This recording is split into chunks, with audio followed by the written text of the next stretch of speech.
Yo, are you planning on starting a business and all of a sudden now your friends and family are giving you business advice? Let's talk about it. What's happening, everybody? Boy Big Brando, and today we're going to be talking all about blocking out the outside noise from your friends and family. Now, this video might seem a little harsh, but at the same exact time, it's very much needed because if you're like me and when you were starting your business, you had a lot of outside noise around you, and that outside noise was your friends and family, either telling you why this is a bad idea, why a t-shirt business is oversaturated and you're not going to do good, why this is one of the hardest businesses to start and be profitable in. Or you might have people on the other side giving you business advice and million-dollar ideas and telling you how to run the business. And maybe they don't even run a business themselves, but they have the million-dollar ideas to share with you. Now, if you're going through this situation right now, you know all about it. And if you're just getting started and haven't experienced this yet, it's coming. There's no way around it. So let's get into it. So first things first, as a business owner, you're a risk taker. You're going after something that you really want, and there should be nobody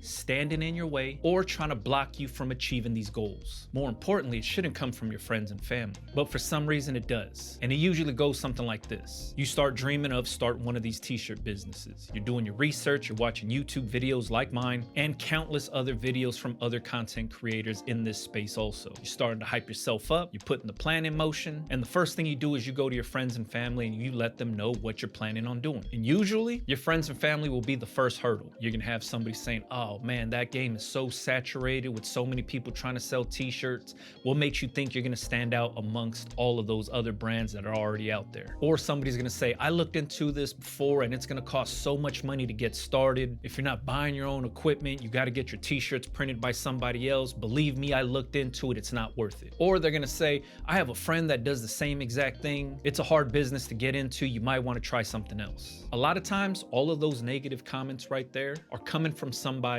that was scared to take the risk and their own fear got in their own way of ever getting started. So all they're doing is projecting their fear on you now. So it's best just to block them out. Remember, as the business owner, you're the risk taker. The people that say, oh, I looked into that, it's a hard thing to do, but they never got started, they were scared to take the risk. So for yourself, as the person taking the risk and starting the business, you already got one leg up on them. So you could entertain whatever they're saying or completely block them out. But anytime somebody has something negative to say about you, it's because they are projecting their own fears onto you. Is there a lot of t-shirt businesses out there? Yeah, but at the same exact time, you got to remember every single person in the world owns a t-shirt. Doesn't matter if you wear a suit every day to work, chances are you're not wearing a suit to the gym. So you have a drawer or a closet full of t-shirts also. From kids to adults, t-shirts are in everybody's wardrobe. So if you think about that everybody in the world owns a t-shirt, potentially everybody could be a customer. So it doesn't matter if there's millions of t-shirt brands out there, you're probably gonna create something for a certain individual in this world that's gonna love what you're creating. So who cares if there's a ton of other t-shirt businesses out there? When you really think about it, if you ever went into the supermarket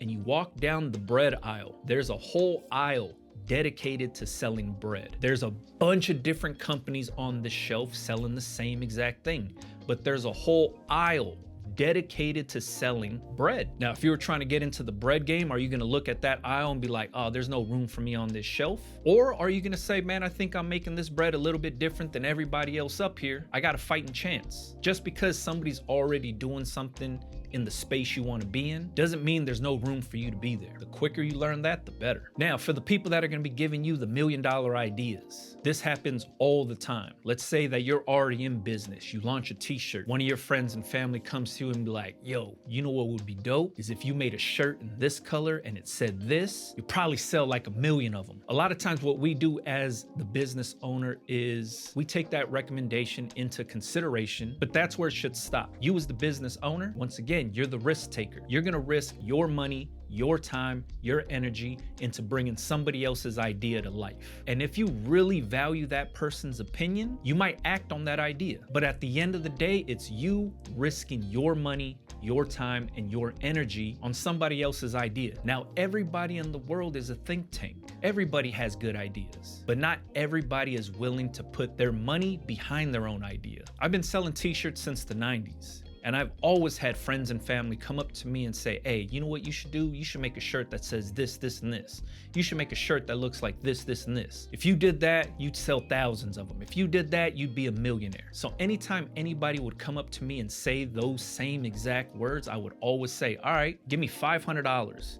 I'll bring your idea to life. I'll design it the way you say, in the colors that you say. I'll print them all up. And if this idea sells, I'll give you your $500 back. And if this idea does not sell, then you can have the t-shirts. When you put the ball in their court is when they start to backpedal. It's because they're scared to risk their own money to uphold their idea. This is where we separate ourselves from everybody else. We are willing to risk our money, our time, our energy on our own ideas to turn a profit. Everybody else that has million-dollar ideas and they never bring those ideas to life, it's because they're scared to risk their own money to back up their own ideas. So next time somebody hits you up and they're like, you know what, you should make a shirt that looks like this or says this or does this. Tell them, hey, give me $500. I'll buy the blank shirts. I'll get them printed up. I'll design it the way you want. And if the shirt does good, like you say it's going to do good, I'll give you your $500 back. But if the shirt don't do good, then you could just have all the shirts. They'll start to change their tune when they have to risk their own money to support their idea. It sounds like an asshole thing to say, but at the end of the day, you could tell them, hey, look, thanks for giving me this idea, but you have to remember, I'm the one that has to buy these shirts. I'm the one that has to print these up. I'm the one that has to sell these. My name is attached to this. Your idea, if it sounds that good to you, put your money where your mouth is, because that's what I do. When I have an idea, I put my money up to see this idea through. And usually that conversation ends with, oh man, I'm letting you know you're gonna be a millionaire if you did this. And I always tell them, all right, well, invest in this idea then. Let's make it happen. And there's always an excuse tied to that. Oh, I ain't got the money. Oh, right now is a bad time. So don't tell me to invest my money if you don't even want to invest your own money. See what I'm saying? Once again, you're not alone in this. Every single person out there that's either started a t-shirt business, is currently operating a t-shirt business, or is even thinking about starting a t-shirt business goes through these same exact things. But when you fully break it down, a lot of times nobody is willing to be a risk taker. When they find out that you are willing to risk your time and money into chasing your goals, everybody will have an opinion. Whether it's good or bad, it's up to you to block all that out and understand it's most important to bet on yourself.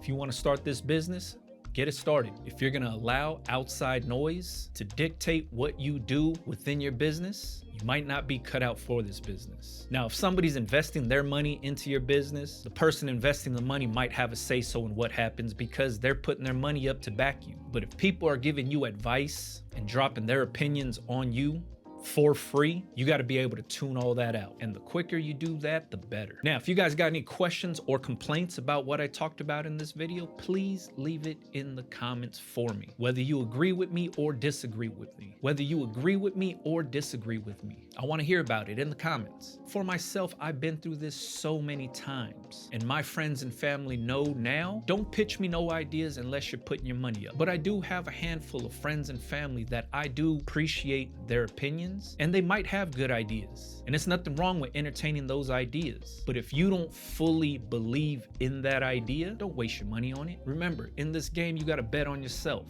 If you wanted to, follow me on Instagram, Big Brando TV. Catch you guys on the next one, man. Yeah.